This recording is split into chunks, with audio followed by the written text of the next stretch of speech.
A few years back when Oz Davis and I created the Orville Mulligan Sports Writers series, the main character was sort of a Forrest Gump like individual that went to many different sporting events. Well, we have a real life gentleman joining us today that wrote a book about it. His name is R.L. Cubit, and he's going to tell us about his Forrest Gump experience in the modern day sports world.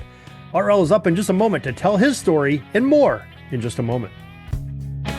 This is the Pigskin Daily History Dispatch, a podcast that covers the anniversaries of American football events throughout history. Your host, Darren Hayes, is podcasting from America's North Shore to bring you the memories of the gridiron, one day at a time.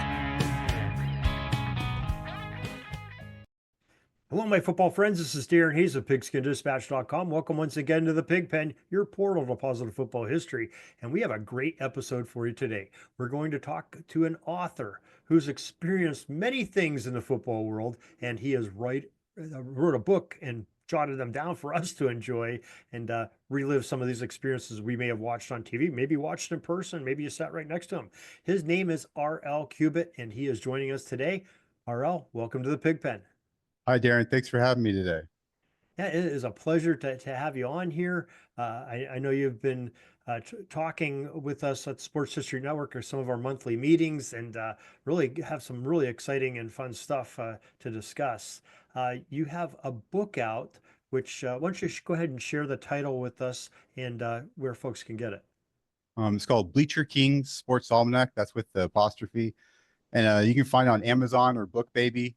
If you can't find it there, just look for under the author R.L. Cubit II, and then it's R.L. like as in right left. So Okay. Yeah, great. And folks, if you're driving or don't have a pen and pencil handy or can bookmark it on your phone or whatever, we will put it in the show notes of both the YouTube channel and on the podcast show notes. We'll get you linked into RL and his great book that we're going to be discussing today. But I guess, RL, before we get into that, why don't you tell us a little bit about your fandom? I mean, you have a wider range of sports that are covered by your book. We're going to be focusing in more on the gridiron portions of it. But tell us, how did you get this super fandom? well, it started when I was a little kid. Actually, my mom put me in Big Brothers Big Sisters. And one of the things we got to do, with your Big Brother Big Sister is go to like all these games. People donate tickets, and we just started going to all these games. Like some 2 times, 3 times a week. My mom was sick, unfortunately, at the time with cancer, and so it's kind of one of those things. Like it really helped me get my mind off stuff, what was going on, but like also just built like this camaraderie with my big brother. But it just built this huge like fandom for me where I just love all sports, because we went, baseball, football, basketball, hockey. Later on we did some race cars, like it just all kinds of sports, and just grew my love of sports, like to not just baseball, but everything. I mean, that's an awesome program that organizations like Big Brothers Big Sisters, Make-A-Wish, almost seems like you might have been on the verge of Make-A-Wish before they had Make-A-Wish, trying to help you through some trying times in your family and get your mind off it and get some good clean fun watching some sporting events. That's pretty awesome that those folks are able to do that.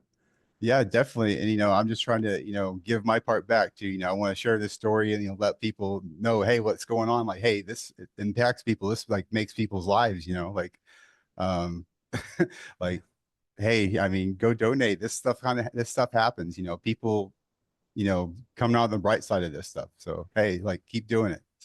Yeah. So, I mean, what an inspiration that, so many years later, you're still talking about it, writing a book about it, these great gifts that not only the organizations gave to you, but even the franchises that donated the tickets, I'm sure, to these organizations to get not only fannies in the seats to watch their games, but to be charitable and get the community of maybe some folks that don't have the opportunities of others to see a ball game at a professional or college level. So that's pretty cool. Oh, absolutely, yes. All right. Well, we picked a couple of subjects, some really big games. Uh, you are almost like a Forrest Gump of some events that have happened in there, and I mean, you have a bunch of them in your book. And I'm not trying to diminish your book at all by having just focusing on a few of them. But we're a football podcast, so we want to talk about this. But folks, you will remember the majority of these if you've lived more than 40 years of on this earth and you're watching sports.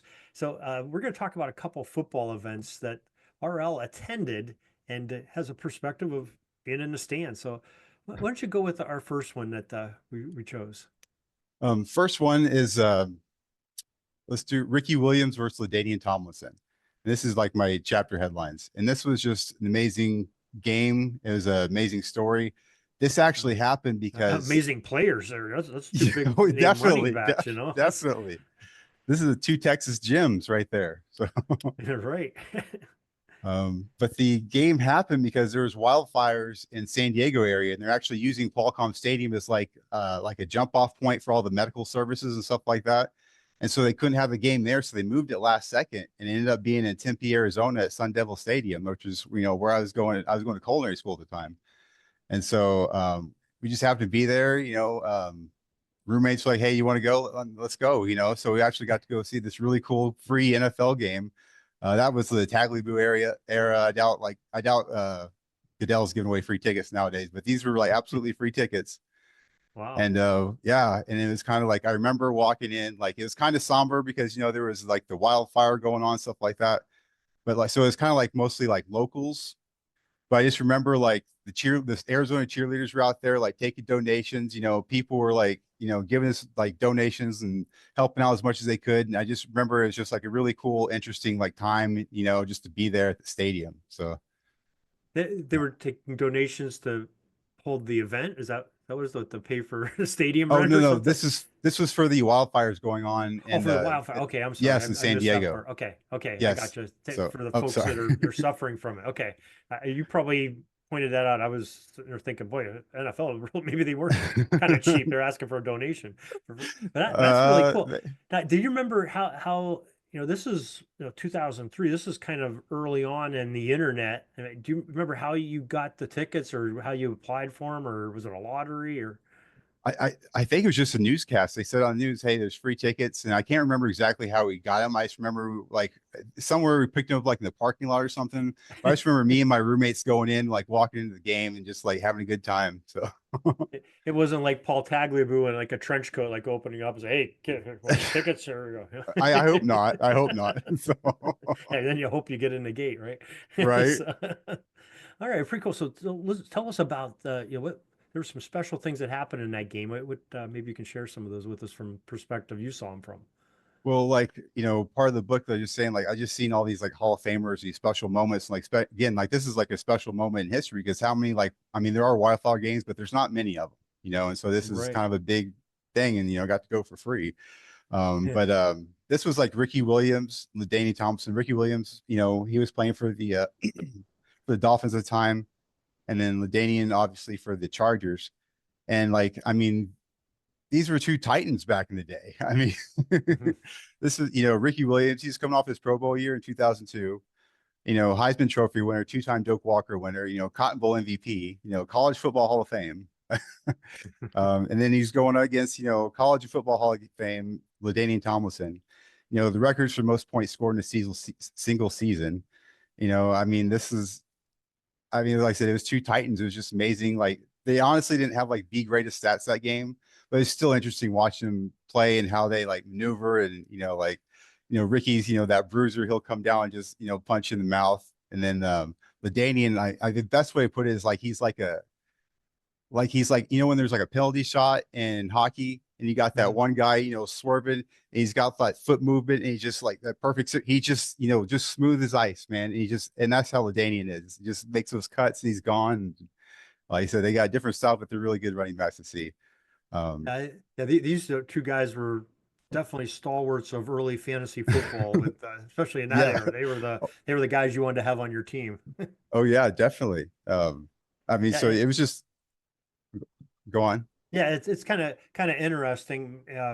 Maybe I don't know, almost poetic. You have Ricky Williams, who just a few years earlier, you think his NFL career is up in smoke after a brilliant, literally and figuratively up in smoke as he leaves. The big trade to get him in the draft, and then he leaves the Saints, goes to the CFL because of some personal habits that he didn't want to give up, and the Dolphins take him back. He becomes a great success story. And wasn't it Ricky Williams with the Dolphins as they sort of brought the Wildcat into the NFL? Is that Yeah, right? yeah, I remember that. Yeah. Yeah. So all these things back. Actually, the Wildcat is shining a light back to early football with the single wing of Pop Warner, and they bring it to the NFL and call it the Wildcat. I can't remember the connection, but just kind of a lot of different storylines of football history coming into this too. Yeah, definitely. And then, I mean, they were there, but like also, I mean, that's just not everybody there. I mean, like this was just an amazing game. Like besides like the two Titans of Texas, you got Drew Brees. He's from Austin, kid. Most 5,000 yard seasons in the NFL for five. You got Quentin Jammer, at UT, fifth overall pick. Zach Thomas from Texas Tech, pro and college football Hall of Fame, seven-time Pro Bowler. David Boston, I don't know if you remember him from Ohio State. He was real Oh yeah. big. 2001 NFL receiving yards leader. And then Jason Taylor, NFL record for most fumble returns for a touchdown. Junior Seau. I don't think he needs much intro. Oh, yeah. Brian Greasy. He's like NFL Jeez. commentator now, Super Bowl champion, 2000 Pro Bowler. You had Patrick Surtain Sr., three-time Pro Bowler. His son plays for the Broncos now. And he had like Donnie Edwards, 2002 Pro Bowler, played for the Chiefs and Chargers. I mean, there was just like so many people. I mean, if you were going to see some, people live, these are it. So, Yeah, um, and if folks are, maybe some of our younger viewers and listeners are sitting there scratching their heads like, how the heck is Drew Brees playing in this? Drew Brees was originally a San Diego Charger and mhm. sort of got, got scooted out of town because they thought they had a better option, which I don't know what they were thinking, but it's Right. worked out pretty good for the Saints though after that. Yeah, not Yeah. too bad. Yeah, it's not too bad at all. Yeah, and yet you got, you're talking some legends, Junior Seau, wow, dude, I can remember with San Diego. He seemed like when you watch a game with him, it was almost like a video game. It didn't matter Hmm. which sideline the play was going to, but you'd have Seau's name getting mentioned, and I'm like going, how's that guy cover, 53 and whatever yards across field every single play? That's a motor. Yeah, definitely. And this was a little bit later in his career. And so, like I said, I don't think he was starting this game, but he's still a major impact in that game. So it's Yeah, it wasn't uh, like old man Junior Seau that was with the Patriots, who still played very, no, very well, no, but but he's still a pretty exciting player throughout his career. definitely. But it's just really cool to get to see these guys live, though. I mean, and this I is all bet. like, get off the couch. If you get a chance to go see tickets or someone's got some tickets, like go. Like don't, do not pass go, do not collect $200. Just go. Like just have a fun time. Go hang out with your friends. Go meet some people. Just go to the game. Go to the ballpark. Yeah, it's the interest. Even if games don't seem that appealing, I just last weekend had the opportunity. I went down to a Pitt game down in Pittsburgh at Awesome. Acrisure, and they were playing Central Michigan. So you sit there and look at it. Okay, Pitt versus Central Michigan, probably not going to be much of a game. You have a team that's top 40 and a team that's probably a fringe if they can play with the big boys, in Division One. But I'll tell you what, Central Michigan gave them a game. It was a one-score game in the third quarter, and their kicker, or I'm sorry, their punter had a 71-yard punt, his first punt for Central Oh Michigan. I'm like man. going, wow, where did that come from? Of course, his next punt I think was 10 yards, so it sort of averaged it back out to normalcy, but still kind of cool to see a 71-yard punt. Definitely. That is awesome. Because yeah, Yeah, again, how many of those are you gonna see in your lifetime? yeah, right. I never saw him before. You read about him, but you never see one or see it on TV. So anything else from that game you want to discuss? Um, Really it was really just cool seeing, all the storylines, who they became and what happened. But like that was the majority just just being able to see all those stars and Hall of Famers, and, just sharing that story about the wildfire. And so Yeah. Yeah, that's it's kind of an amazing fact. And you think, it actually happens more times in our present day or the last hmm 20 some 5 years than it has normalcy because between COVID and wildfires and hurricanes, games have been displaced from their original venue to somewhere even across the country. The only other thing you can think of from history is during World War II, the Rose Bowl was moved from Pasadena and it got taken into North Carolina. I think it's the only time except for the COVID year where the Rose yeah. Bowl wasn't played at Pasadena. So Yeah, so that's cool. You got to experience one of those handful of games that you got moved. So that's really neat too. Yeah, it was really awesome. Yeah. Yeah, kind of surprised for those people in the locality where it gets moved to. Like you said, get, hey, free tickets. Let's go. Yeah, treat the locals. So Right, right. All right. Well, you have another game that was kind of interesting and kind of, if the wildfires were, we consider that weather related, we had sort of another weather related game that became kind of interesting, goes down in the annals of history. And maybe you could share what that game was. okay, this is my in the book it's called Monday Night Snowball Fight. And so this was Seahawks in Green Bay uh Monday night, and it's just pouring down snow like in Seattle. So and just like I just love watching these games on TV, and just like I was a part of one, so it's always going to be with me, always in my heart. It was just so much fun being there in the snow, not being cold. That wasn't very fun, but like just I mean just the memory like is so vivid just because like it's one of those iconic moments. I mean the last one we saw was that, remember that Jameis Winston in the snow, like that Browns game. It just like man, Mhm. it's fun watching the snow games. And so, but yeah, I got to be a part of one, so it was really cool. And this was like Mike Holmgren and Mike McCarthy. This is, when they kicked Holmgren out of town, McCarthy came into Green Bay. And so it was kind of that like, back and forth, like I still got it versus I'm better, I mean, both men did amazing things, both of them have a Super Bowl win. Both have amazing like coaching tree, but there's also like a lot of really cool things. Like it was Matt Hasselbeck and Brett Favre. And I know like growing up, like I loved watching Brett Favre just because he was just so tough. Like, I mean, it didn't matter what happened, he's getting up and he's, bombing the, football 30, 40 yards down the field. Like I really loved watching him growing up. Um, and then there was like, Sean Alexander was there. 2005 NFL MVP. Hasselbeck was a three-time Pro Bowler, Seahawks Ring of Honor.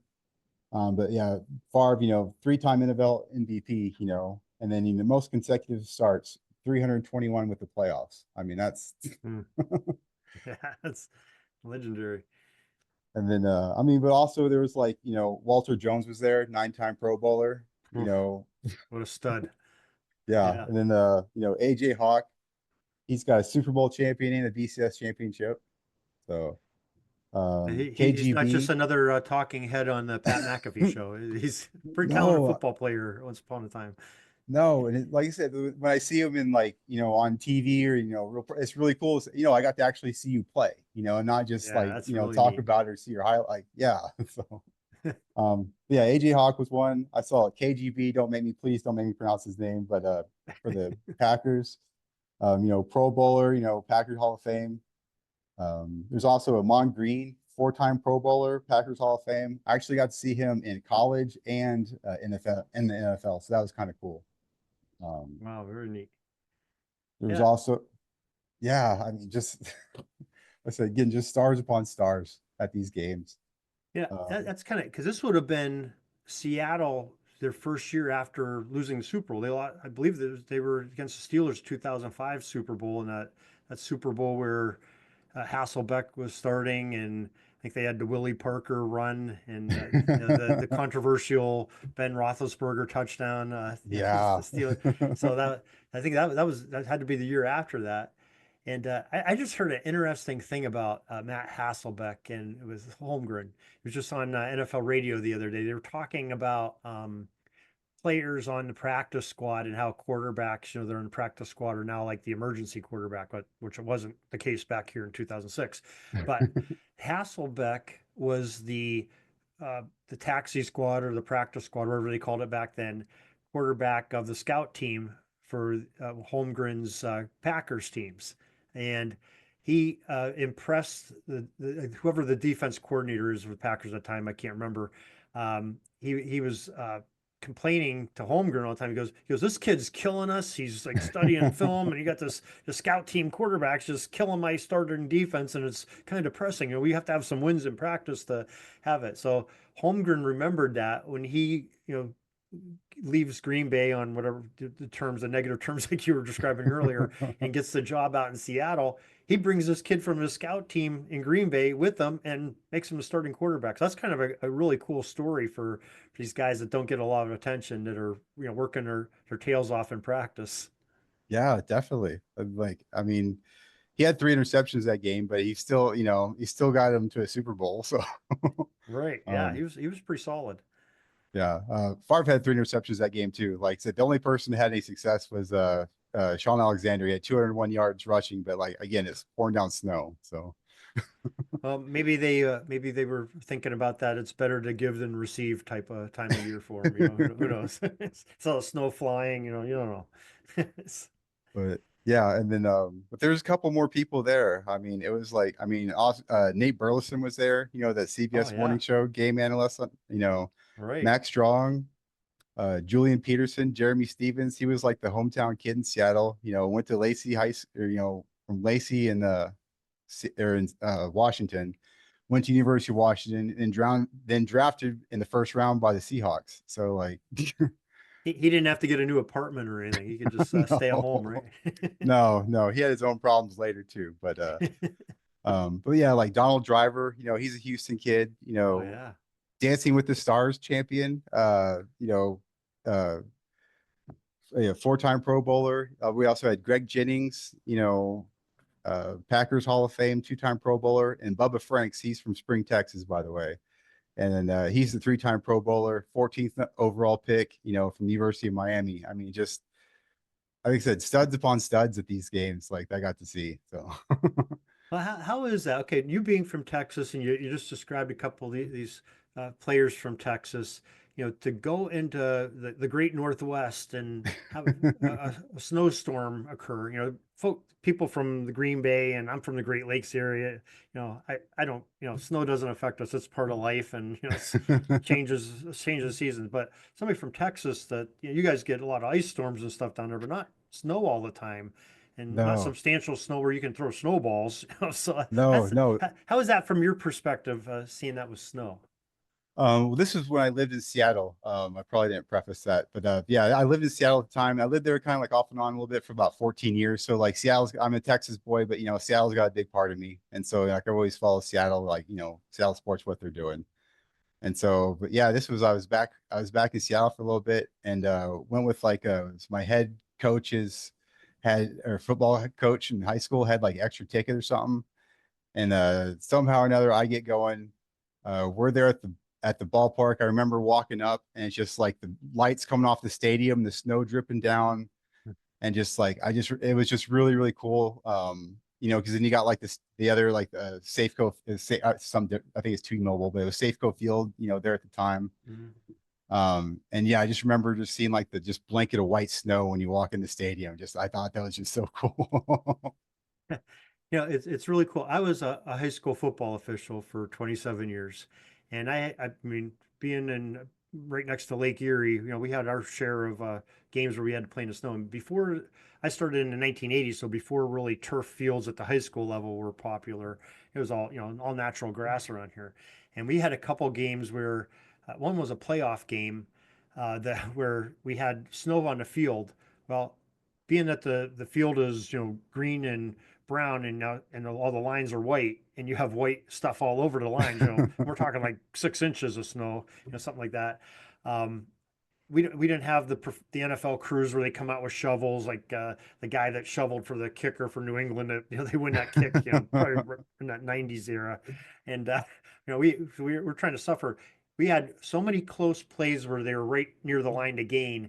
And when you have the line, when you're trying to measure for a first down, you're using one of those big white lines to, the head linesman's coming out and putting the chain on it, had little clips on it. They put it on the edge of that line. That's how you measure out. You're 6 or 7 yards away with the clip, and it measures to where the ball is.